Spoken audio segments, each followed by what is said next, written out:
Неліктен ақкөңіл адамдардың өмірі қиындыққа толы? Ақкөңіл, жақсы, мейірімді адамдардың өмірі неге соншалықты қиын болатынын білгіңіз келе ме? Мұның екі себебі бар. Орыс халқында «Чем добрее душа, тем сложнее судьба» деген нақыл сөз бар. Бұл мақалды барлық ұлт өкілінің аузынан естіп жүрген боларсыз. Иә, өзіңізде бұл сөзді жиі айтасыз ба? Онда сізде ақкөңіл, қайтарымын күтпей-ақ кез келген адамға жақсылық жасауға дайын тұратын адамдардың тізіміндесіз. Ал бұл тізімде бар адамдар мынаны білгені жөн. Бірінші себеп, әр нәрсенің шегі бар екенін білмеу. Алтын жүректі, кең пейілді болған жақсы. Бірақ та адамның өмір жасы өлшеулі сияқты, әр нәрсенің өз шегі бар. Шектен асқан жамандық та, жақсылық та зиянды. Таразы басын тең ұстау керек. Мысал, түбекке гүл отырғыздыңыз да, оған су құйып, күтім жасап, баптаңыз. Баптау деген не? Су құю, күн көзіне шығару, шаңын сүрту, топырағын қопсыту. Егер сіз гүлге күнде су құйсаңыз, не болады? Гүл шірейді. Егер гүлдің топырағын күнде қопсытсаңыз, не болады? Гүл тамырын зақымдап алуыңыз мүмкін. Егер гүлді күні бойы күн астында қалдырсаңыз, не болады? Өледі.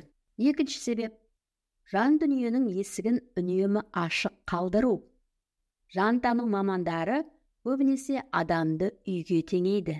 Иә, сіздің жан дүниеңіз, үйіңіз.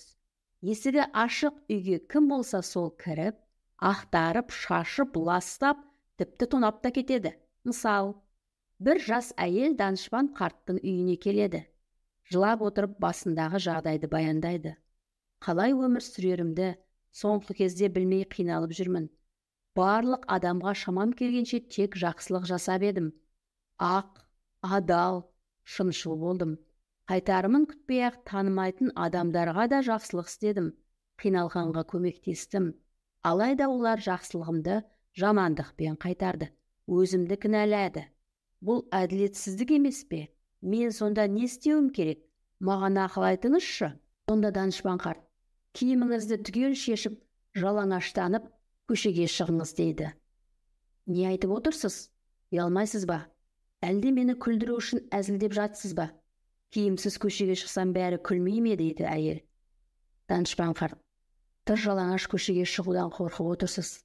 Ал жаныңызды жалаңаштаудан ұялмадыңыз ғой. Оның есігінен танитынды да, танымайтынды да кіргізуден қалайша қорықпадыңыз, деп күрсінеді. Мен ешкімді үйге кіргізген жоқпын, деген әйелге данышпан.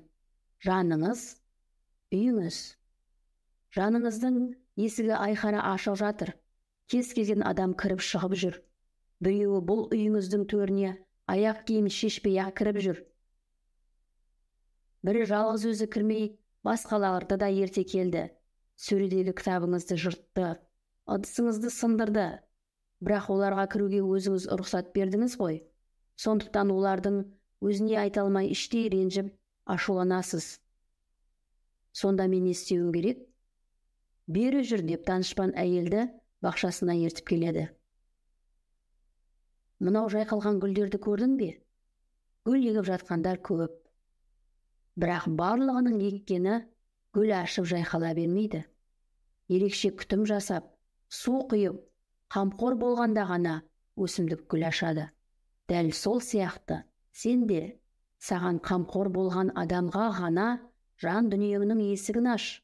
Ал жапырақтарыңды жұлып, аяққа таптайтын, солдыратын адамдарға жан жүрегіңнің есігі жабық болсын. Қарашы, бақшадағы гүлдер кешқұрымда күлтеше жапырақтарын жинап, жабылады. Ертеңіне күн жылуы артқанда қайта ашады. Үнемі күлтеше жапырағы ашық тұрған гүлді көрдің бе?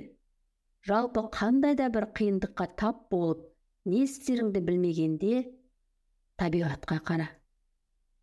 Табиғаттан қалай дұрыс өмір сүрудің де, басқа сұрақтарыңның да жауабын таба аласың, дейді.